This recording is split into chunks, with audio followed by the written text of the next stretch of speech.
Pessoal, de todos os programas, o grande debate que eu já assisti até hoje, acredito que esse daqui seja onde o Caio Coppola teve as falas mais incisivas no sentido de mostrar a humilhação que o Alexandre de Moraes vem sofrendo por conta de todas as irregularidades que ele vem cometendo nesses processos do 8 de janeiro.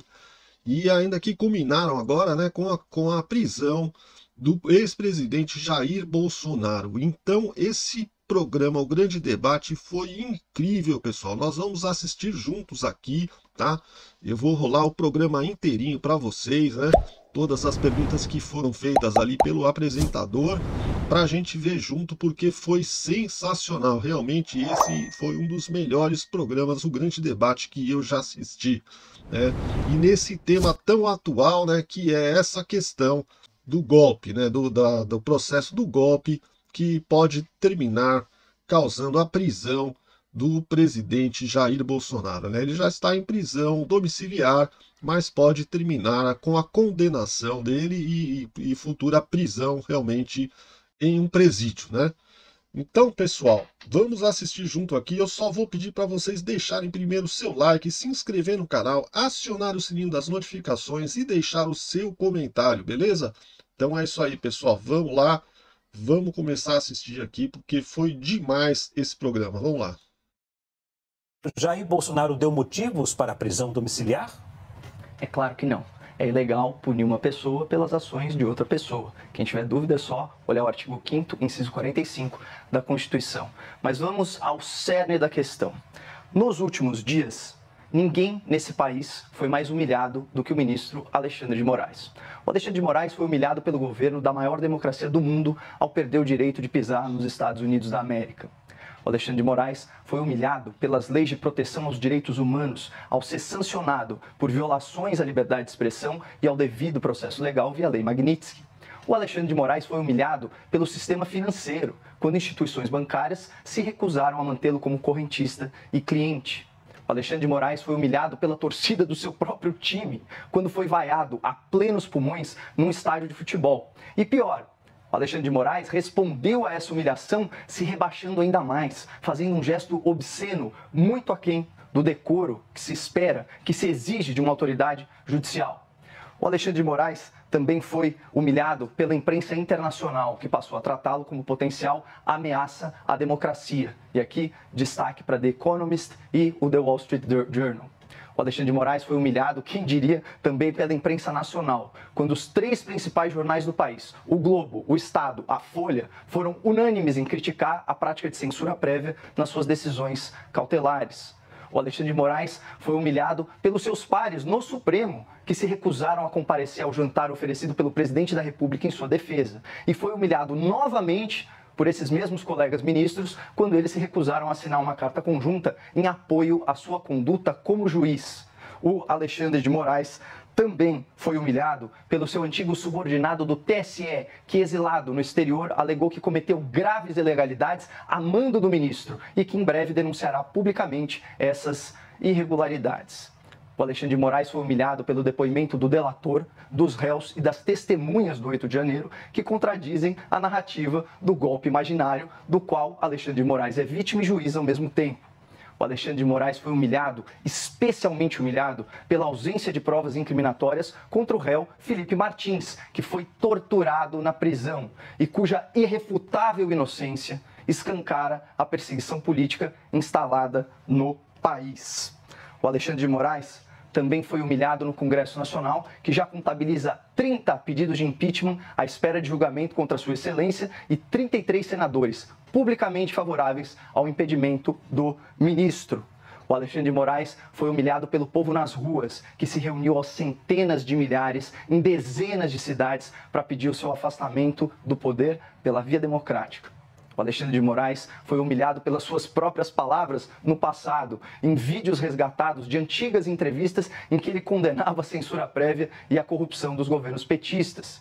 E como se não bastasse tudo isso, Alexandre de Moraes foi humilhado pela própria língua portuguesa ao cometer erros grosseiros de acentuação, de gramática nas suas sentenças. É preciso reconhecer que esses sucessivos episódios de humilhação pública seriam mais do que suficientes para fazer um indivíduo colapsar sob o peso da sua própria vergonha. Mas por algum motivo, o ministro Alexandre de Moraes resiste. Talvez o seu mecanismo psicológico de defesa seja canalizar essa humilhação contra os réus do 8 de janeiro, submetendo-os à grosseria, à indignidade e ao autoritarismo. Isso explicaria por que uma mãe de família trabalhadora ficou 2 anos afastada da sua família e está sentenciada a 14 anos de prisão por rabiscar uma estátua de batom.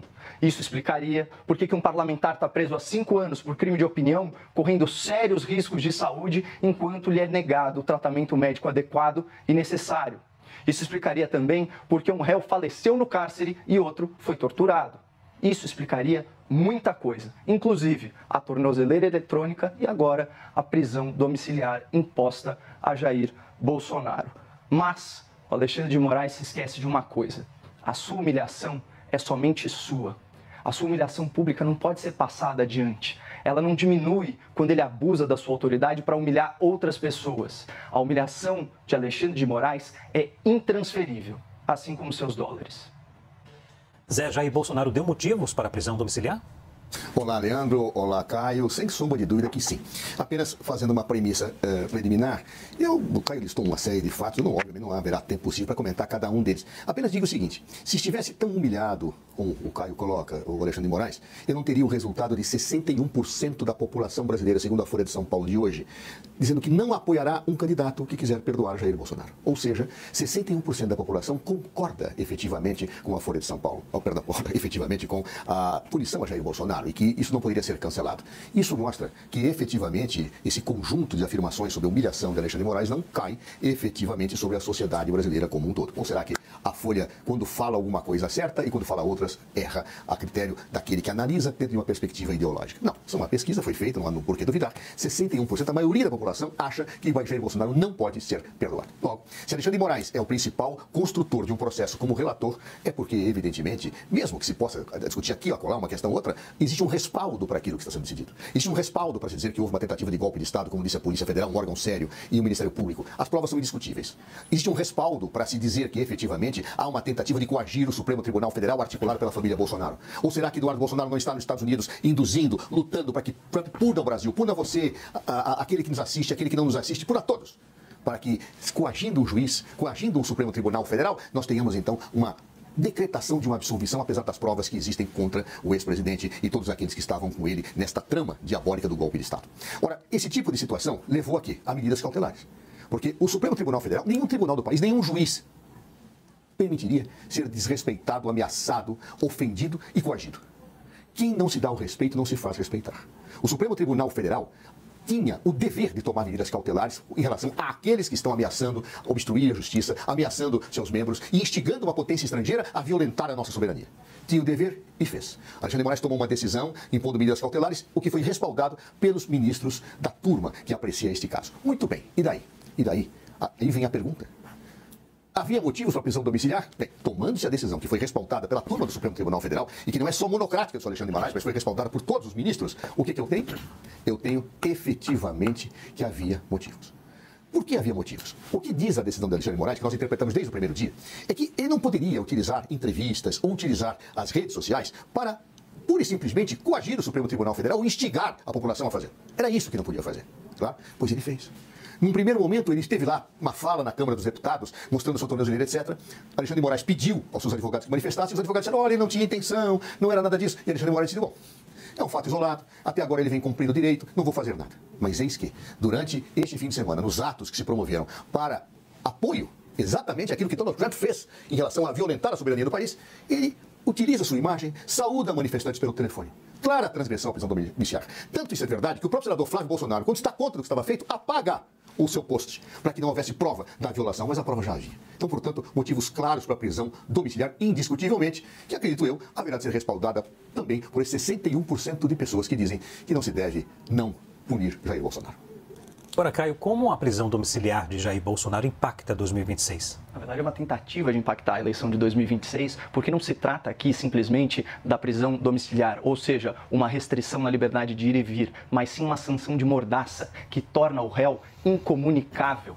e, portanto, uma medida absolutamente ilegal, porque veda a censura prévia, veda inclusive o direito à ampla defesa, porque dificulta a comunicação com advogados. Enfim, é uma coleção de ilegalidades. Mas só para retomar o último ponto do Dr. Zé Eduardo, punir Jair Bolsonaro ou julgar Jair Bolsonaro ou qualquer outro réu é muito diferente de castigar ou de encampar uma vendetta pessoal politicamente motivada contra um réu ou, nesse caso, contra Jair Bolsonaro. Já que é para a gente se fiar nos números da Folha de São Paulo, doutor Zé Eduardo, 58% dos brasileiros, segundo a Folha, segundo o Datafolha, 6 em cada 10 pessoas têm vergonha dos ministros do STF. Só 3 em cada 10 se orgulham. Portanto, receba aí o seu próprio argumento. Eu também destacaria que 29% dos brasileiros, apenas 29%, consideram o governo Lula como ótimo ou bom, enquanto 40% não. Consideram ele ruim ou péssimo. Mas eu queria chamar a atenção aqui do nosso telespectador para outras flagrantes ilegalidades, né? Primeiro, dizer o seguinte: como que você pode ter uma medida cautelar, e nesse sentido, a medida da tornozeleira foi criticada por todos os periódicos da imprensa, porque foi visto censura nessa prática. Como que você pode controlar a ação de terceiros e usar a ação de terceiros para punir alguém? Eu vou ler para vocês o artigo 5º, inciso 45 da Constituição Federal, que eu mencionei. Nenhuma pena, nenhuma cautelar, por extensão, passará da pessoa do condenado, ou do investigado, ou do réu, ou o que quer que seja. Portanto, é virtualmente impossível cumprir as medidas cautelares do senhor Alexandre de Moraes, porque o réu não controla a ação de terceiros. E falar que ele sabidamente instigou medidas que impactam o julgamento não faz o menor sentido. Como alguém pode instigar terceiros em silêncio, simplesmente por existir? Que foi o ridículo da primeira decisão, em que ele foi fotografado pela imprensa e, supostamente, ao ser fotografado pela imprensa e filmado numa fala de 30 segundos, ele estaria aí atrapalhando o processo. E a prova de que a preocupação não é simplesmente cuidar do processo ou garantir a aplicação da lei penal é a medida cautelar de busca e apreensão, numa clara tentativa de pesca probatória. Que é o quê? Aquela sondagem para elementos genéricos que ensejem novas investigações. E depois todos esses processos são arquivados e você vai pensando algumas coisas numa coxa de retalho, como foi o caso da baleia, como foi o caso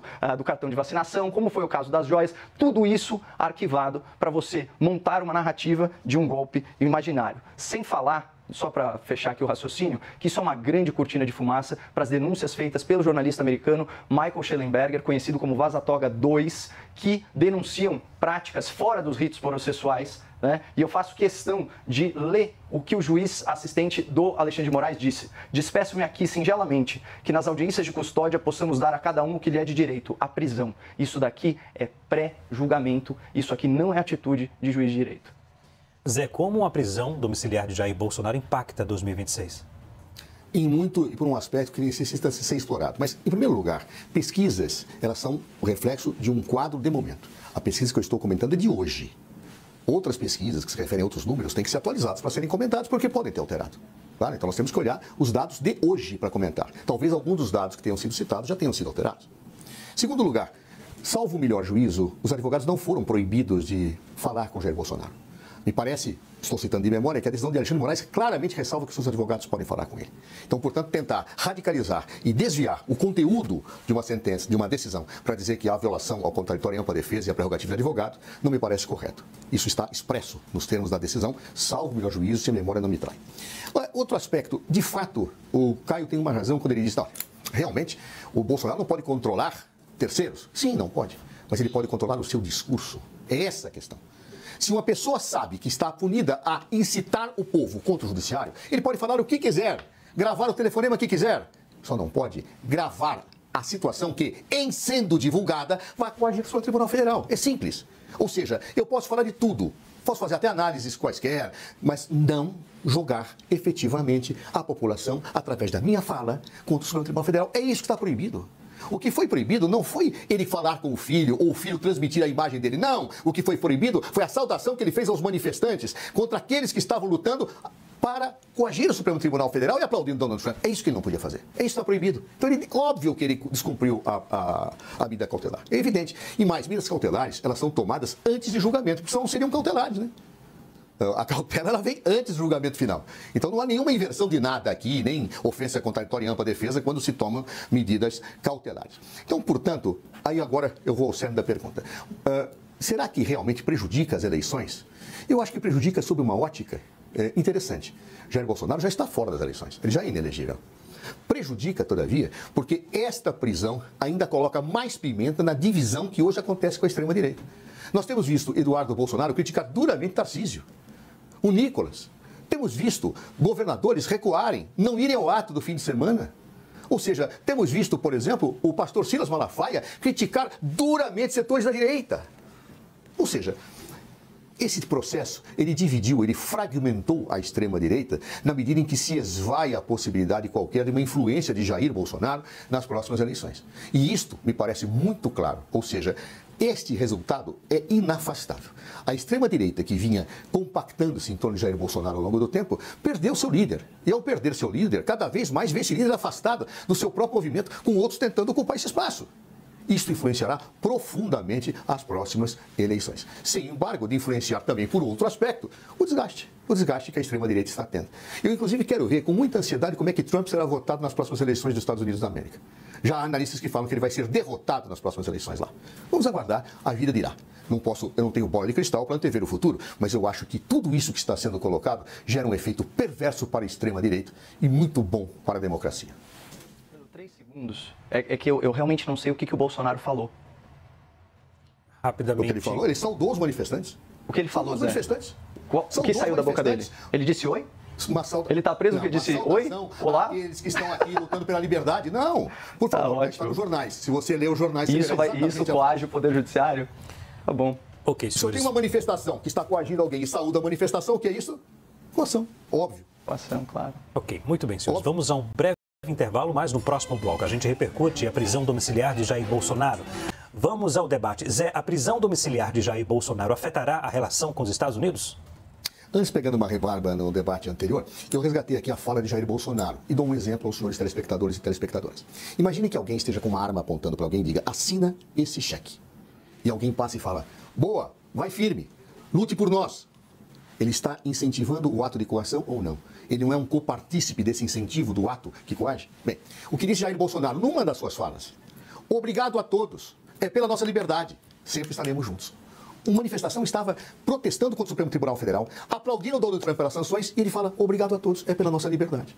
Ou seja, se é uma coação que está sendo feita ali do Supremo Tribunal Federal para fazer com que ministros simplesmente não julguem de acordo com a sua consciência, quem aplaude a manifestação que quer coagir, juízes, por isso simplesmente descumpriu aquilo que a liminar dizia. Bem, em relação à nossa relação com os Estados Unidos da América, eu não vejo essa questão de aposta dobrar aposta. Não há uma disputa em quem é mais forte. Não é nesse plano que se coloca. O Supremo Tribunal Federal tem o dever de zelar pelo cumprimento das nossas leis e pelas suas próprias decisões. E, no caso, houve desrespeito às decisões do Supremo. Se o Supremo não fizer nada, ele seria um poder desmoralizado. Ele não teria condições de dizer absolutamente nada em relação ao papel que cumpre. É aquilo que disse ainda no primeiro bloco. Quem não se faz respeitar não será respeitado. Se eu tomo uma medida e alguém a desrespeita, eu tenho que agir nos termos da lei pelo descumprimento da ordem. Isso me parece de uma evidência total. Não se trata, portanto, de uma aposta. Olha, Trump, eu vou bater mais que você. Se o Trump quiser tomar medidas lá, que ele tome o que ele achar. Agora, o Supremo não pode deixar de cumprir o seu papel. Ele não pode deixar de fazer isso. Senão ele se desmoraliza. Senão ele deixa de ser guardião das suas próprias decisões. Claro, as pessoas podem concordar ou podem discordar das decisões judiciais. Eu mesmo debato muitas decisões judiciais diariamente. Algumas eu concordo, outras não concordo. Mas jamais eu poderei, pura e simplesmente, dizer, olha, judiciário, não zele pelo cumprimento daquilo que você decidiu. Isso é absolutamente ofensivo à democracia e ao papel do Poder Judiciário. Caio, a prisão domiciliar de Jair Bolsonaro afetará a relação com os Estados Unidos? Bom, certamente terá consequências, porque se era consenso aí entre os defensores da democracia e da liberdade nos Estados Unidos da América que as medidas cautelares contra Bolsonaro eram excessivas, portanto esse suposto descumprimento das medidas serão considerados abusivos. E aí eles têm toda a sorte de ferramentas dentro da lei global Magnitsky para sancionar violadores contumazes dos direitos humanos. E quando o americano olha, né, como bem colocou o Dr. Zé Eduardo, que na verdade só reforçou o meu argumento. Eu perguntei justamente o que o Bolsonaro falou para provocar essa resposta. Obrigado a todos, é pela nossa liberdade. Imagina que alguém acabou de perder a liberdade por agradecer uma manifestação em sua defesa. Detalhe, manifestação autorizada pela Constituição, manifestação pacífica e democrática, ao contrário do exemplo falacioso, com todo respeito, que o Dr. Zé Eduardo trouxe aqui, de uma pessoa apontando uma arma para outra. Como que você quer comparar uma coação por meio de arma de fogo com pessoas protestando pacificamente por pautas democráticas que necessariamente passam pelo Congresso? Quais sejam impeachment do presidente da República, impeachment do ministro do Supremo Tribunal Federal? Onde está a arma de fogo aqui, Zé?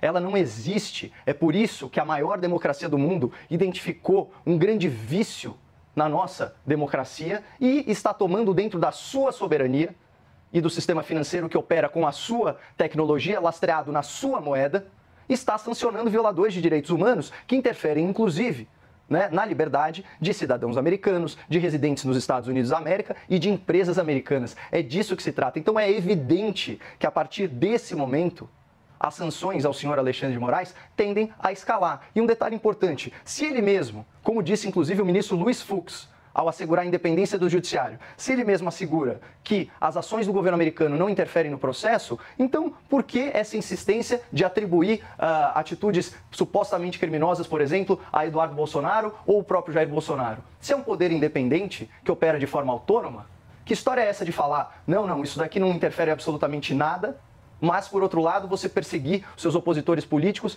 com a narrativa de tentativa de coação no processo, obstrução de justiça ou o que quer que seja. São essas dicotomias, essas contradições que restam sem explicação.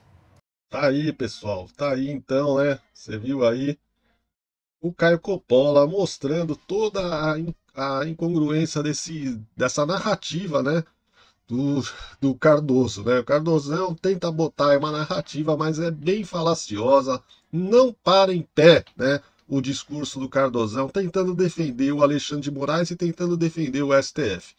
Na verdade, né, tem centenas de juristas aí dizendo, afirmando que o Alexandre de Moraes está passando de todos os limites aceitáveis e inaceitáveis e não tem como continuar do jeito que está, né? Alguém precisa fazer uma coisa e parar ele, porque ele realmente está, como disse, né, o nosso ex-ministro do STF, o nosso ministro Marco Aurélio Mello, ele criticou bastante aí todo esse processo, né, que o Alexandre de Moraes está à frente. Não foi só uma atitude do Alexandre de Moraes, ele vem criticando reiteradamente as atitudes do Alexandre de Moraes, dizendo que ele não está seguindo a Constituição. Em várias vezes ele deixou de seguir a Constituição e o processo legal, né? Então, tá aí, não adianta, né, querer vir com narrativa para defender o Alexandre de Moraes, porque todo mundo sabe que ele passou de todos os limites. Não dá para defender o indefensável, né? Contra os fatos não há argumentos. Agora saiu aí, né, através de alguns repórteres, a nova vaza-toga, onde mostra todas as irregularidades que vêm sendo cometidas ali pelo Alexandre de Moraes nas conversas que ele tinha ali, que seus assessores tinham, né, para conseguir provas, né, para manter as pessoas presas. Então é uma vergonha, tudo que está acontecendo e faz com que a justiça brasileira fique cada vez menos confiável, né? Contribui para a baixa avaliação que o STF tem e que vai piorando cada vez mais através dessas atitudes autoritárias e políticas, né? Um tribunal de juízes não deve ser político, ele deve se basear única e exclusivamente na Constituição, sem focar em ideologia e sem focar em política e principalmente não focar em perseguição de adversários políticos, né? É um absurdo o que está acontecendo no nosso país. É uma crise grande em nossas instituições e vamos ver no que vai dar. Espero que vocês tenham gostado do vídeo. E se vocês gostaram, deixe o seu like, se inscreve no canal, aciona o sininho das notificações e deixa o seu comentário também, beleza? É isso aí, pessoal. Eu vou ficando por aqui. Um grande abraço, fiquem com Deus e até o próximo vídeo. Valeu!